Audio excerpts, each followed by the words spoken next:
regular call. Robin, we're ready to get back to the Nambla tapes, but first on our phone, who's on the phone again? You want to talk to a guy that crashed the John Candy funeral? Yeah. Spoke to Chevy and Janie Chase? Yeah, good. Oh, no. Now, that's got to be a cool funeral to go to, John Candy. He must have had a lot of cool showbiz friends. Where did they bury John Candy, in Los Angeles? Hi, good morning, Howard. Good morning. Yes, at Holy Cross Cemetery off the 405 in the Marina Freeway. Now, I mean, a lot of cool celebrities had to be. We have yet to go to a cool... We never met John Candy. Yeah. That's one of the things we never did. Seems our friends don't die, except for Jack Spector. Well, let me run down the guest list for you, Howard. Yeah.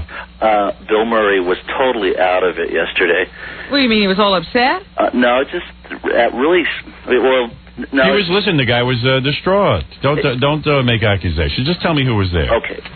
Bill Murray, Rick Moranis, Meryl Hemingway, Rob Reiner, let's see, who else? It must be such a powerful... I don't care what anyone tells me. Tom Hanks. Yeah, that's a powerful funeral.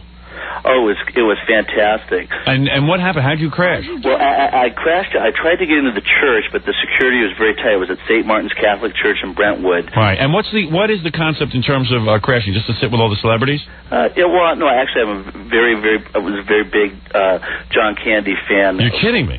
No, he was fantastic. Yeah, he was. He really was on SCTV. Absolutely. Let's forget about his movies. Okay. All right, let's put that behind him. The guy's dead now. Let's remember the good times. Exactly.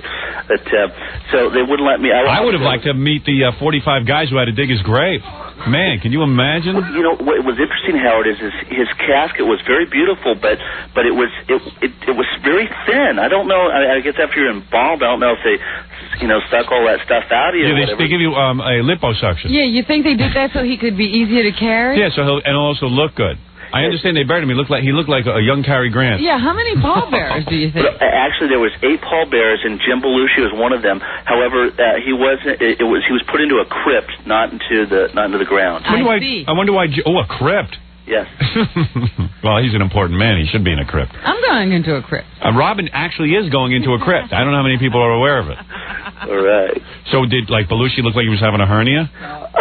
Did anybody struggle? Why Belushi? Why does he get to carry John Candy? Because his brother was a heavy comedian or something? I guess he was. He was. No, seriously, why would Jim Belushi handle the heft? Yeah, right, he's had training in the heavy comedian pallbearing thing. I mean, what is that? No, he was second banana on the Only the Lonely film. Oh, he was? Yeah, he was the cop. That's partner. Right. I didn't realize that. Yeah. Rhea Perlman was there. Did you see her? Yes, and also, let's see, I said Rob Reiner. Tom Hanks was there. Yeah. And so what happened when you saw Chevy Chase? Did you rap to him? I forget, Chevy Chase. Now, so you couldn't get into the actual church ceremony, which would have been very powerful because, of course... You know who gave a eulogy? Who? Dan Aykroyd. Yeah. Aykroyd was there, but what happened was, so I couldn't get in the church because security was so tight, but I was able to get one of the funeral stickers onto my car, and I waited till after... How'd you do that? I took it off another car and put it on my car. I got into the procession, and probably took John Candy's wife and kids sticker. Right, they couldn't get in to see their father be buried, but this guy's in there. No, what happened was it was very rare. You know what's ironic is that Aykroyd is now the same size as John Candy. Actually, he slimmed down a little bit. Did he? But I couldn't believe how bad these guys dress. They're really... Well, that's part of it, though. That's part of it. You show up... listen, let me tell you something about it. Forget about the fact that these guys are grieving. They don't grieve for anyone. These guys, when you go to a power funeral, as I call them... You really don't think these guys care? They care on some level. If they cared about him, they would have said, "Hey, John, why don't you go on a diet?" Yeah. So, I'll tell you, Bill Murray's old Ferrari was filthy. He had a 20-year-old Ferrari that was just... He shows up in a Ferrari. You see, it's cool, what you drive to the funeral. You get to see other powerful celebrities. It's a fun day, and don't let me kid you on that. You think a lot of planning goes into it? Which car will I take? Oh, absolutely. What should I wear? Should I won't it look cool if I don't even dress appropriately? Yeah, I won't even comb my hair. Parking. What? There was valet parking for the Oh, of course. This is a celebrity funeral. A church with valet. Do you know how much fun that is? I mean, I get excited when even someone, I can get to go to a minor funeral and show off. You know what I mean? It's fun. I tell you what, Howard, this is very rare. Unless it's somebody you really care about. They closed the San Diego freeway to allow the procession to go down. This is very rare. The Highway Patrol did this. Yeah. They never ever do this, but they did it for John Candy. How many cars? It was only 100 cars. It was closed to the fans. You see, that's cool when it's closed to the fans. And I couldn't believe I got. Well, I love John Candy. I just wanted to. Yeah, we all did. I wanted to go pay my respects. Except for Fred, of course. He was just very jealous. You didn't love him enough to go steal a bumper sticker. No, that I didn't love him that much. So it wouldn't even occur to me. So you what were people wearing? Like, were they wearing a suit and tie? Yeah, everyone. Most people were in suits. Norm from Cheers, John Ratzenberger was there. What do you wear, a mailman's outfit? No, the big guy. Cliff. Norm was the big guy. Yeah, he was there. Yeah, but sports coat and he's dressed bad. And Bill Murray was dressed bad. Like, I bet you Bill Murray just wore like a sports coat, no tie or anything. Yeah. But let me tell you what did he wear? What did Bill Murray wear? Bill Murray had on this weird, ugly blue, silk jacket and some wool pants and a sweater. Yeah, but that's cool. You're supposed to look like you're homeless. Yeah, I guess when you show up at the funeral, so it's like you just were caught by surprise by all this, and this is you're disheveled no matter what. Let me tell you, Chevy Chase was the best dressed, though. Well, of course, he has a lot of time to pick out outfits. He also has about $9 million worth of Fox money that he can dress himself with. Fox left him with a lot of suits from that show. I'll tell you, his wife is looking great, though. His wife's a piece of ass. Absolutely. Oh, yeah. But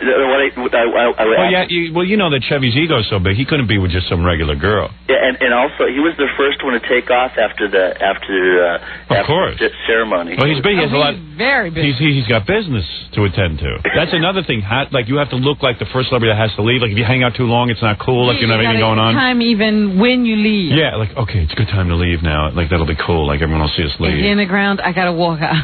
Wayne Gretzky and McNall were both there, too. Yeah, everybody cool gets to go. I'm telling you, it's a powerful day. Yeah, it was. You know how many people made movie deals just doing the funeral, the John Candy funeral? Lots of schmooze in there. Yeah, so you get into the funeral, and what'd you say to Chevy Chase? No, this was great.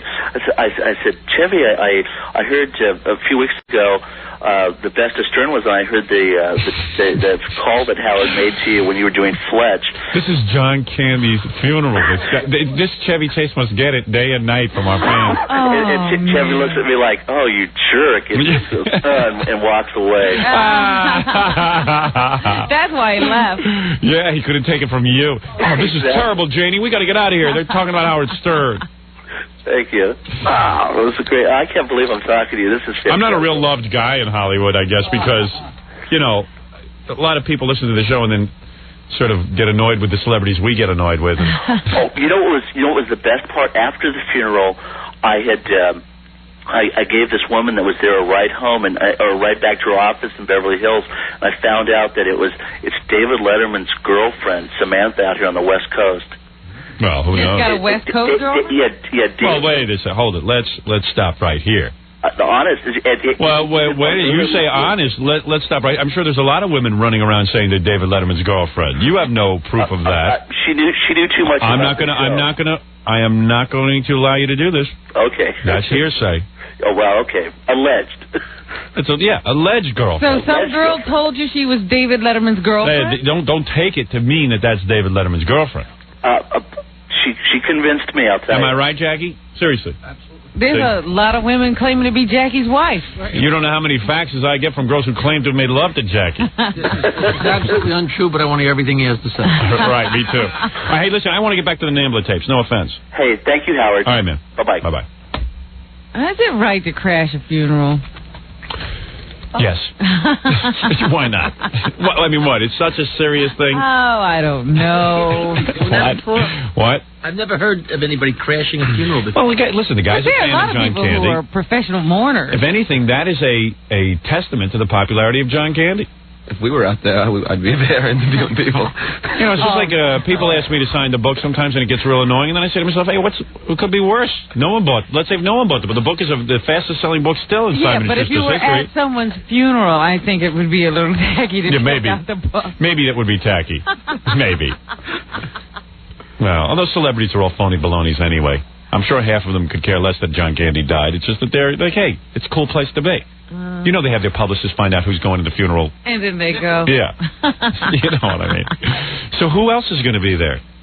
And don't tell me that doesn't go on. That does. I know it. That wasn't. I'm quite frankly not impressed with the showing. Really? It was not a great showing for John Candy. Yeah, imagine for us. John Candy can't bring him out. Let me take a break. Let's get back to the NAMBLA tapes. I didn't mean to get sidetracked. Because the good stuff's now really about to happen as John goes one-on-one with the NAMBLA people.